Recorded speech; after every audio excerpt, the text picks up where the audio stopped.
And so this idea of like food shortages becomes laughable. You're just like, I know that's selling the story. It's selling the hour. Story. That's right. But we've never experienced, if you look at World War I and World War II, both had angst about food supply kind of at the heart. And Rationing. It's just the basis of it. That's humans get worried about food. They're going to go to war. I mean, that's how it happens. That's how it happens. But if you look at the true story, I mean, there's not a food shortage. It's a food distribution problem. And so if your food is at your fingertips, you don't have to worry about if that elderly broccoli that's traveled 1,800 miles, that's pretending to be a fresh little head there, is getting to you or not. You go to the grocery store and you're like, they don't have this week. What's going on with distribution? You don't have to worry about that. Our potential, it's exponential. Hey, what's up, guys? Welcome to another podcast. And I am here with an amazing grower. She's a neighbor and a recent friend, Amanda Pike. Thanks for coming on. Thanks for having me. Heck yeah. So your food forest is amazing. And I know it's like a young forest too. That's why it's like I was so interested when Les and Enrique and I came over the other day. So tell us about it. Where did you get started with this? Oh, sure. So we have a 2-acre food forest out in Jupiter Farms, and we're on year 3 of a 5-year plan. And things are moving really fast. We didn't anticipate meeting some of our goals so early, but we're already eating about 70% of our food coming from the garden, which feels great, not only physically, but spiritually and emotionally, and just kind of having the life that feels ethical in a lot of ways in today's world. Totally. So tell us about that. That means a lot to you to live, live and eat off the land. 70% of your meals. That's on amazing. Average, yeah, it ranges Wow. 50 to 90, just depending really on my energy level and how much I am in the kitchen, because it does require food prep. 100%. Processing is the second half of it. Exactly. I tell people, hey, you're interested in a food forest. Awesome. Start buying raw produce and making your own food. And that's going to clue you into half of it at least. That's totally it, right? Yeah. And I have a kid, my son, he's 6. And so he's my whole world. Amazing. And how is that how important is, because he has so much energy. He's amazing. Yeah. Is he into it? How is it so integrated? Into it. And honestly, that's, it was such an inspiration just having a kid. I mean, so my husband and I, we got together and we both had our sort of nose to the grinding wheel mentality, and, our relationship worked because we both were workaholics. And so it was like, hey, this is pretty convenient. Let's go out to eat after work, And then when we decided to have a kid, it was a different configuration of life because, having been a therapist in the school system, you see a lot of things. And I've worked with a lot of populations in the community of different income levels and just cultures and all of that. And so I think that experience just lets me know that I want to slow down and be a parent because I chose that route. Amazing. And be intentional about it. Yeah, we decided to have a kid, so let's make this an actual part of our life. And our son, he was just born his own little person, and we're adapting and learning who he is. And a big part of him loves the outdoors, loves nature. I think that's just developmental among kids in general. And so to really embrace him in our life requires embracing nature too. He loves being out there. Let's make it happen. Totally. And so one of his first words, other than just the utterances of mama, dada, was birds, and it's just, there's so much beauty in it. So just kind of reawakening to life, that we're not human doers, we're human beings, and allowing our son to be a person, not a performer. He doesn't have to do X, Y, and Z at a certain grade level to earn our love. He has our love. And that's so beautiful. That permission, it becomes reciprocal to, I think, your yourself as well. Like, oh, we're people first and our job title second. Human beings is the first title. Yeah. Beings, that's so beautiful, yeah. Instead of doing, like just, you know. Yeah, we're in a society where it's like, what do you do? And that's who you are. But it puts a lot of pressure on us too, right? Yeah, From a young age. That's right. interesting. Yeah, it is. And so, you know, kids have a lot to process from a very young age. And so just yesterday, you know, we were listening to the radio and it's a lot of climate change talk. And my son's like, turn this off, Mom. It's stressing me out. And I'm like, yeah, let's turn it off. And I said, we don't have to worry. We're doing the right thing. We're living the life that we can feel proud of and that we can share with others. And we can just feel good about that. We don't have to take on the weight of the world. We're living our life in a way that we know is meaningful and timely, and we can just share it. That's all that we have to do, you know? Man, I could so relate to that, right? Because it's so, we don't have to be influenced by the radio or any of these things or other people's goals and agendas, right? Like exactly. We can just be alive and enjoy the ride. Yeah, enjoy the ride. Because that, like what you said, it's like being in awe of creation and the birds. And that's, I was just talking to my friend about it. Like that is what it's about, you know? Right. Like connecting. awareness, connection. Seeing through your own eyes. You know, as a therapist, one of the things that so routinely happens is you know, with depression and anxiety, people start to just constantly view a projector. And so their eyes can't see what's in front of them. And so a lot of therapy is just trying to teach people to externally focus on like what color in front of you do you see? What shape do you see? Get out of your mind and stop viewing this projection of reality that's not actually there. And we project. It's constantly. like the past or whatever. Is you're just watching the movie. You're That's just watching the wild. projector screen, and you're only getting glimpses for survival's sake. You know, oh, I turn here now in the car. You know, but having a small child, you start to witness a person who's actually taking in external stimuli, like Actually living with this heart. actually living. Wow. And then I think it's just such a beautiful opportunity to live a better life. Amazing. Guys, I didn't know we'd be going this deep already. It's Diving in. amazing. Yeah. Yeah. And it's so cool. Like it really is a blessing. These plants and living with nature is such a blessing, right?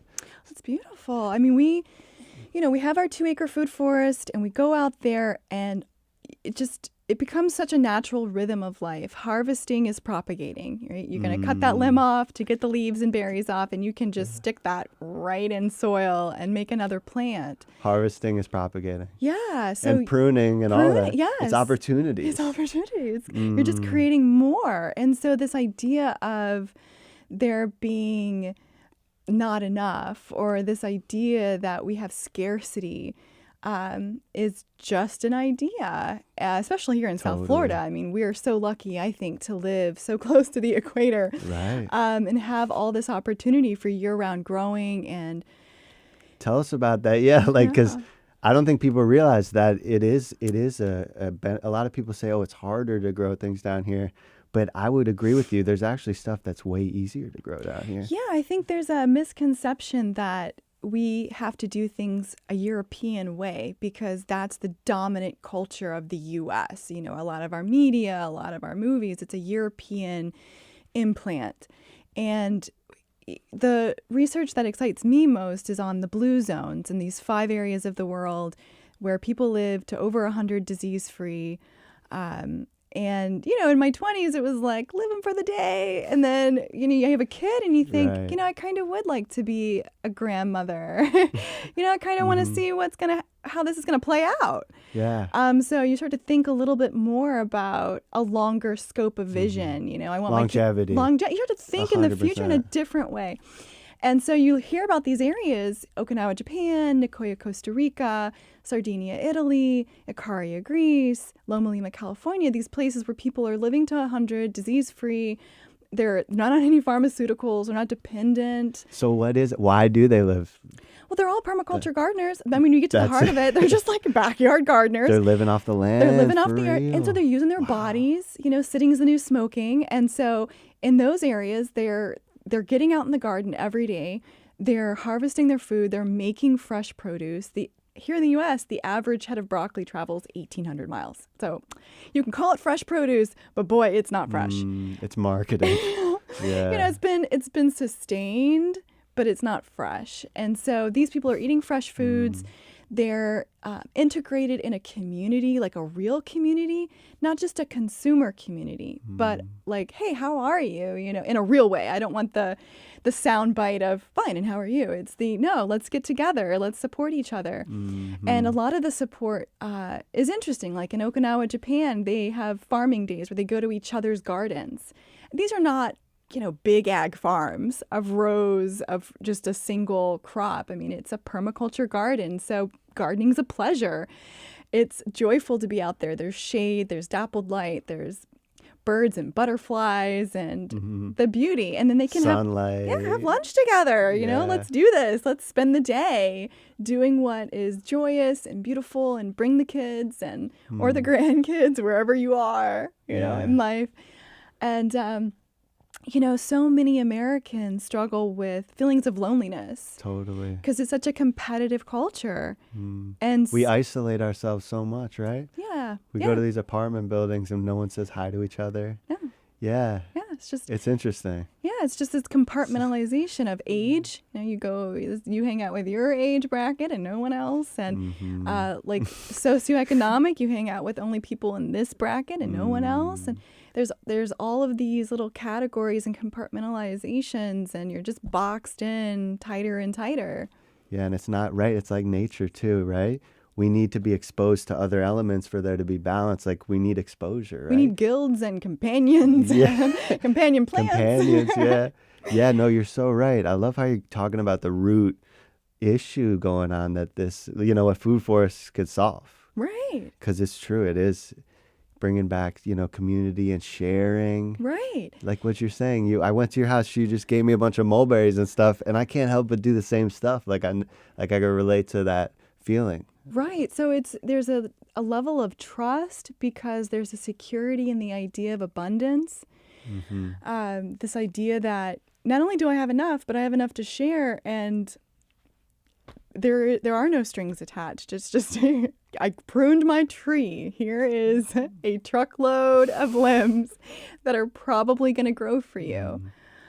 Yeah, I think it's like seeing that because you have, like, I could tell you're really knowledgeable, right? Like, I don't know where, by the way, there's an amazing resource. I don't know where people can find it. Your PDFs of like how to use moringa and all this stuff. So cool. Right. So I made 1-page cheat sheets just for my family because I wanted to grow it, harvest it, cook it. And, there are things to keep in mind. People have a distrust of new foods in a childlike way. We never outgrow this because we don't learn how to think about food. And so I wanted to be able to feel confident feeding this to my 6-year-old son and husband and know that I'm making it the right way. Because some foods do need to be prepared in certain ways. Yeah.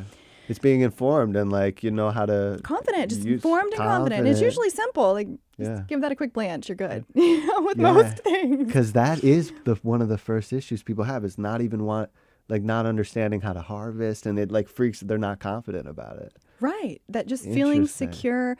And, some people who have religious backgrounds will say things like, the creator supplies for the birds. Why do humans feel like we're not going to be supplied for? Why do we have this inherent angst? And so just when you go to a food forest, you realize, there's a lot that we can eat. We just need this cultural community to share. And I was reading this resource and it was talking about the cultural Darwinism of sharing recipes. Tell us about that. But it's like a survival thing. That survivalism. Share recipes. With each other. Like, how do you cook this, man? That's right. Like, how do I eat this? And doesn't that feel good too? Like instinctually when that's going on too, right? Yes. When we're sharing that. People think of Darwinism as just like a dying and rebirth genetically, and it's also a dying and rebirth culturally. And so when scientists look at different groups that went extinct, it was often the animal's behavior that contributes to the extinction as much as the genetic susceptibility to whatever was going on. So, Interesting. you know, we like to think that sharing is caring. Yeah. And one of the most primal things that you can do is invite someone over for dinner, and it's kind of this way of saying, I got your back. You can eat at my table. That's right. You know? Yeah. And when the pandemic was first getting started and people were really, really nervous Oh, yeah. about what's going to happen tomorrow. So my neighbors would come by and they'd be like, yeah, you know, I just feel good about having you around. They were all getting buddy with you. They felt pretty good about me Right. having a pretty That's right. integrated 9-level garden and having a lot of food. But the thing is if I just hand somebody a 100-pound jackfruit, they may not survive the same way as if I make them. That's exactly right. Like a shepherd's pie with it. Yeah. It's true. I think they'd be more inclined to eat the shepherd's pie than, yeah. It's so interesting. Like empowerment, you know, with these plants. Such an important skill. Yeah, and just having people come in and see you live your life. And there's a lot of opportunity there. Tell people about, like, because you were saying the community aspect of it, right? I feel like that's the most important aspect of it. You know, when my husband and I, when we were, you know, just nose to the grinding wheel, we would come up and be like, well, I guess we'll throw a party, you know, and we'll dump a whole bunch of money into this thing to just be surrounded by our age bracket. But the connection was pretty superficial, you know. And so with having a kid, I think there's just this new zest in life. And it's like, no, we want things that are real. Like we want actual relationships. And so people who lift you up. And in all the ways, you know. Want to share the mulberry cuttings. Share. We have a 90-year-old neighbor that we just adore, and she's incredible. I mean, she's going strong. Cool. She's 19? 90. 90. And she's in the food forest. She's you know, she comes over, but she's more comfortable with us coming to her place, and she wants to prepare meals for us and share her culture. And I mean, she's 90, so yeah, let's take some notes on this. 90, and totally. That's amazing. It's beautiful. And so I've got a neighbor coming over later today, and we're gonna freeze dry some sweet potato. And my other neighbor down the street, Kenny, he's really into mango, and he's going all in, and it's incredible. And he's learning these, you know, techniques that are awesome. Yeah. So it's so cool because you can go right? You can go mango, you could go chickens, you can go whatever, like to the fullest degree. And so Specialization doesn't have to go away. no, absolutely not. And it's whatever intrigues the person. And Exactly. so I'm a mom, and I feel like that has become, you know, I have these letters after my name that were a process to acquire, but I feel like MOM is like the only one that matters now. And it's bigger than those. yeah, like, I mean, the other one seems so, I'm almost like, well, I don't even know what that was about, but MOM, that's going strong. And That's beautiful. yeah, and so just having, for me, I'm not inspired by being a specialist right now. I'm inspired by, you know, bringing it into the house and cooking with it. So I want all the plants that are in the categories of sustenance. You know, I want the macronutrients, I want the micronutrients, and I want the phytonutrients. And I want a solid 20 plants that I can make recipes, simple recipes. So in the blue zones, each of the recipes is about 6 ingredients. No big deal.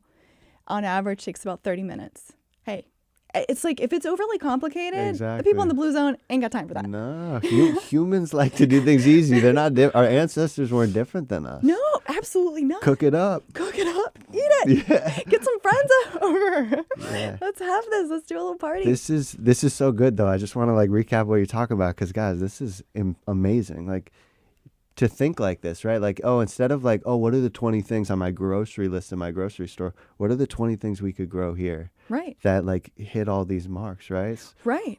That's so cool. So what are some of those plants and like that you cook up? So basically your top 20 plants need to fall into a certain percentile to make sure that you get all your nutrients and you can actually live off of it. So 60% are your macronutrients, your carbs and protein and your protein oils and your fats. These would be things like pigeon pea, winged bean, coconut, jackfruit, things that you can live off this. Sweet potato, sustenance, Right. and Pigeon pea, purple sweet potato. So in Okinawa, Japan, about 70% of their diet, of the healthy ones, for most of their life was purple sweet potato. So it just falls right in line with 60% macronutrients. super healthy, the sweet potato. Oh, yeah, and who eats Yeah. purple? Like, you have to really make an effort. Purple and blue. They grow beautifully here. Yeah. They grow so well. Yeah. It's crazy. Yes, and blue butterfly pea, throw it in. Right. Blue You right got there. blue and purple right there. Grows well. So we do that on our Okinawa Wednesday. Cool. You guys really do it for the We fam. do. Yeah. Okinawa Wednesday. We do it every Wednesday. And so, Wow. yeah, on Mondays we do, macaroni Monday. And so I may make a pasta, but pasta in most Italian families was like a holiday thing. I mean, it is time consuming. So I do a pizza, which is not time consuming, and it's Cool. easy, and everybody is happy. What do you make it out of? What flour? It varies, but one of the most popular things for the family, it's always sourdough because we're just feeding a vessel. If we have extra seeds, extra nuts, extra sweet potatoes. So just yesterday, I just fed it some orange sweet potato. I had extra, so I just threw it in. I'll throw it purple sweet potato, whatever's extra. But and we take that and I'll just pour it into a cast iron pan, like a circular pan, get the oven like 475, super hot. In 20 minutes, it is a crust. And then you just put whatever you want on it. Wow. And then It's a vessel. it's just, Yeah. and then toast it up right before you're ready to serve. It's really easy. Wow. And you could do it. Yeah. So you do it sourdough. I do love the sourdough. Yeah. If something has lots of fat, if it's like a protein oil, like a pumpkin seed, then my sourdough kind of burps up the oil. Like the yeast are like, oh, it's a little bit greasy. It's greasy in here. And the oil kind of floats to the top. So I usually either use it immediately or I'll just add a little starter to the pureed seeds, or I'll just puree pumpkin seed in water and just throw it in the cast iron the same way I would a sourdough starter. Cool. So everything we're doing, we're trying to make it what is super simple, super easy, delicious. So I was just looking up, what are the most popular dishes around the world? Pizza, tacos. Everywhere. Every block. Yeah. Yeah. And things like this. And we'll just make those. Pizza, right. So From the garden. From the garden. Yeah. I love what you're talking about because, like you said before, there's like tens of thousands of ways to do this. But like it really is choosing the 20 crops, 10 favorite meals, like, and simple, like, boom, yucca. Like, this is how we love to use yucca or use pigeon peas or, right. It's amazing. So if 6 of your plants are your macronutrients, like coconut and jackfruit and pigeon pea, and then you've got your micronutrients, which should be 30%. And those are your leafy greens. You can go with katuk and chaya and even longevity spinach. And then you could do the flesh of sweet potato. The leaves are the flesh of pumpkin, the leaves of sweet potato, things that are kind of colorful but nutrient dense. And then the 10% left over is for your phytonutrients like herbs and spices. So rosemary, sage, the things that are your medicine cabinet. Right. Yeah. That's amazing. And so obviously you've done a lot of research for like you and your family, but aren't you like putting together a book that's coming out? Yes. So all of the cheat sheets that I made for the family, I made 200 of them. Wow. So by the time we got to 200, I was like, I think they're ready to share. But I also have people give me plants. Like I didn't have pomegranate. And somebody gave me pomegranate, and that's a relevant one. It's a micronutrient type plant. Totally. It's super good for you. But do you have good success with it growing? I'm giving it a go. Nice. And if I do have success, I'll make a cheat sheet. Okay. And so that's kind of my bar, is if something Yeah. succeeds and I have enough to eat it, well, now we need a cheat sheet so I know how to eat it safely. Amazing. Or how to use so much of it. I mean, we've got a lot coming in here. And you learn the upper limits of a certain food, right? So green banana, there is an upper limit to how much green banana. It's good to know. A lot of resistant starch. And so your gut flora is super happy. But you want to, for us, it's like 2 cups a day is pretty much all That of makes it. sense. Like that's why the Puerto Rican, they're like, don't eat too many tostones. Yeah. Yes, you will feel pregnant. That makes sense. But some of these foods I feel so good on, like jackfruit and right? Oh, for sure. We feel good. Mm-hmm. And it's so easy to recognize that, your emotional health is tied to your physical health. And you will go crazy if you eat bad food. Yeah. For sure. Yeah. Amazing. I love to talk about this with you because you're such an amazing living example of, growing and you're also a great communicator as well about it, which is amazing. Well, I feel like the world needs more people like you who are helping people create their gardens. Mm-hmm. And I have Thank you.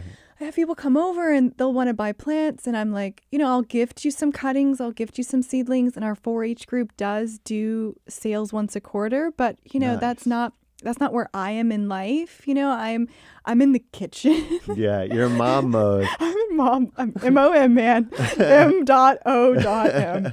And so I've got a schedule, and I need to stay on schedule because my little man is hungry all the time. And Totally. yeah, so people like you who are helping make it accessible is beautiful. Thanks. Yeah. People do just need here's where you put your plants, and good Exactly. soil, right? Yeah. That's it's really as simple as that. Getting started. Right. I consider myself living in this incubator period where I'm going to be geeking out, like looking up the safest way for my kid, and I'll pass on my cheat sheets, my crib notes, like here it is, my clip notes. And then other, it's a partnership, it's a community. Other people will put that garden in for you or, give you the plants. Right. Yeah, I'm the geek behind the scenes. Yeah. Amazing. But you're going to share these in a book. Yes. So the book is Transforming Florida Yards, and it's on Amazon, available for pre-order. And then I have a Facebook page by the same name, Transforming Florida Yards. And basically I just post free recipes and resources and how-tos on the page.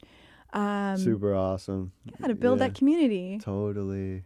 It's such a positive, sometimes sometimes you got trolls on Facebook. Yeah. Yeah, you do. I've been there. Yeah. Yeah, but it's been so positive. I told my husband, I was like, I don't know how Yes. this is going to go. I might get some troll action.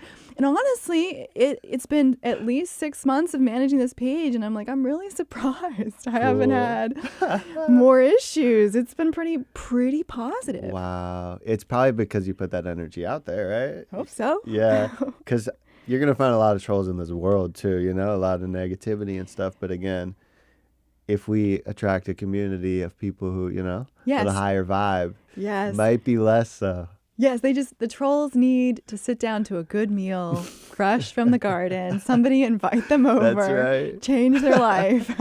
So they were all, speaking of, just a side note, a bunch of people were giving me issues in the comments about me, cutting open a coconut and do it, get with it, bro. You don't know what you're doing. And I'm like, all right, man. And it's I was just thinking, man, they need some coconut water in They their need life. some coconut water in their lives. Was- Yes. I mean, it's been a journey for us figuring out how to open a coconut. I mean, we are not Yeah. from the islands. Again, most people wouldn't know how to do that. I was thinking, dude, most people don't know how to do No, this. absolutely not. They have coconuts in their yard, and they're just putting them by curbside. And then they're going and buying plastic bottles of coconut water. It's true. Mind-blowing. At Costco, At Costco. every month. Every month. And it's It's like, true. it's free in your yard. For us, I want my kid to be able to open them. And I found this, it's essentially an impaler. It's just a dull blade. It's safe for kids. They're not going to impale themselves, only the coconut. Yeah. And you just it's a tool. get it down on there and you pull a lever and it dehusks it.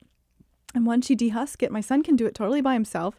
Once you dehusk it, you just take a culinary hammer or one that's not too rusted. You don't want that rust in the water. And you tap, tap, tap, tap, tap along the perimeter. And then it just pops open. And so my son just loves it. I mean, he loves to go hard with that hammer. So we lose some water, but, Cool. But you get the meat. And he does it himself. Oh, he does it. Well, all the kids line up. The 4-H kids will go and get their coconut. Amazing. And they just take turns dehusking it and then taking the hammer and opening it. All the kids will learn how to do it in your Yes. class. Yeah. So amazing. That's what 4-H is all about. It's free. It's open to the community. And it's Cool. just like, this is life. Let's do it together. So tell us about that. What does that look like? Is it a bunch of kids different ages? Like, how does it look? What is that all about? Sure. So, I'm creating a group that's really tailored around my son because he's mine. And so it's 5 to 10 is the age bracket that we're targeting. But, 4-H targets all ages. But 5 to 10 is sort of the range that seems to be a good fit for us right now. And kids come over, the moms come over, the moms stay on site. That's part of it because it's a family adventure. Pretty much they go home with plants all the time. Right. And they work on the food forest in whatever way seems to be appropriate in the moment. A couple weeks ago, the kids loved digging up Tithonia, dragging it to the wet side and building a living dam to block the water. So now that it's the dry season, we're using the Tithonia to build a little wall all along where it floods and gets erosion so that we have a swale and island. And so they loved it. They were, did this, the part of Building a dam? Who wouldn't love that? and it's kind of destructive. They get to rip this out and it's going to root, no problem. There's no fear of be gentle with it. No, tear it apart. Yeah. Rip it up. Yeah. They love it. They love like it. that, Oh, right? They love that they're just being able to have that that Yeah. that feral energy Yeah. Cool. So you do different activities with them. every week. And they do pot and they do plant, and then we do once a quarter sales. But pretty much everything's $5. So the community is super forgiving. We're like, it's not a perfect plant, but it's a good plant and it will grow for you. Yeah. And the kids planted it. And then we use all that money for teachers. So up next is an art teacher who's going to teach the kids to rewrite the moringa tree story to make it a happy story, or the giving tree book. They're going to rewrite it Oh, no based way. on moringa. That's amazing. Because the giving tree book was written about a hardwood. It didn't grow back. It's a sad story. Yeah. Yeah. I remember reading it a bunch as a kid, though. Depressing. You're like, I love that tree. It's so sad. It's sad. So you're making a happy one. Not a happy story, man. You just gotta Amazing. don't cut down your hardwood, cut down your moringa, and it will give you 10 times more food. Cut your softwood. Cut your softwood, man. Propagate it. That's amazing. And so it was just, you just gotta tweak the story a little bit. It was like the 70s being a little depressive. Let's get it going. We're gonna make this a happy story. People sometimes turn they'll turn off the radio when it's a climate change story, right? Just like my son was like, Mom, this is stressing me out. Turn it off. We don't want talks about nature to make people want to turn off. And so we're going to rewrite that story. It's a beautiful story. We're going to rewrite it and we're going to re-illustrate it. An art teacher is going to show them how to make illustrations. Wow. And then we'll go to our neighbors and read it. That'll be the performance. That's amazing. I love that all the kids will write the book. Write the book. Why not? Yeah. Yeah. I love that. Yeah, and then You're we're- very creative. We're excited about it. The kids are excited about it. They just built a coop with one of the dads. We're trying to hire the different dads and the different moms. At your place? Yeah, we just spend the money on, hey, you do such and such. We'll pay you to lead the kids, and contribute to the group. So it's almost like people need money sometimes for courage, right? Because they could be offering to lead the group without us paying them. But interesting. it's like they need to know that in their time of need, they can turn to somebody else. That it's like people are reluctant to contribute freely because what about who's going to contribute to them freely?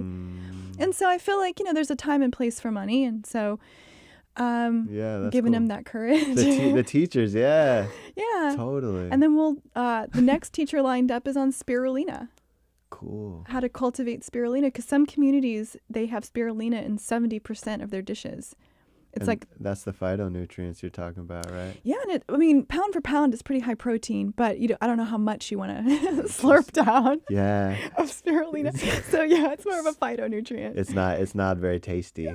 Well, if you grow it fresh, supposedly it has a very neutral flavor, and so you'd mix it into like guac, or you can like drizzle it as a sauce, or mix it into your pesto, or throw it in your smoothie. It has a very neutral flavor when it's fresh, and then when it dries, it gets a little bit more of that classic I'm eating seaweed Yeah. type of flavor. A teacher's coming to teach them how to do that. Yeah, how to grow spirulina. So cool. And then so it's all an adventure. Amazing. I love what you're doing, and I love, I saw that you posted on your Facebook page potlucks. Mm-hmm. Let's get them going. Let's get a potluck going. Let's get them going, because I feel like a lot of people who have these gardens, they do not harvest.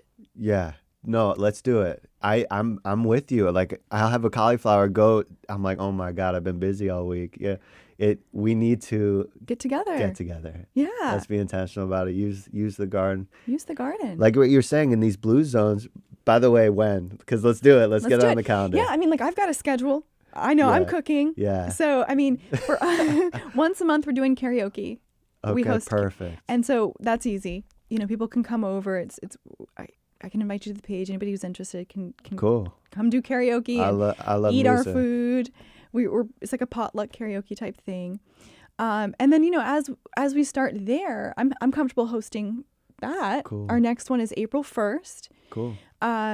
And it'll just be basically the first Saturday of the month, the karaoke potluck. And it's all outdoors. We've got a huge pool. Kids can come and swim. Cool. Get to know each other. This will be out by then. So holler at us. It'll be out next week. Yeah. Cool. Yeah. Cool. Yeah, definitely want you guys over. And we can start there. And then if it feels good, we could do it once a week. I So cool. host yoga at my house it's like small, just for friends on Sundays at 11:30. And I'd love to just piggyback off of it. It'd be so easy to be like, well, I'll just pull things out of the fridge, bring whatever you have. Yeah. Don't make it stressful. Yeah. So cool. Let's do it. I want to contribute too. Just let me know. Because I have like salad bowls are like insane right now. Yeah, enormous. It needs 20 heads, 10 heads. Yeah, exactly. It's true, right? When you harvest all this stuff, we need to use all of it.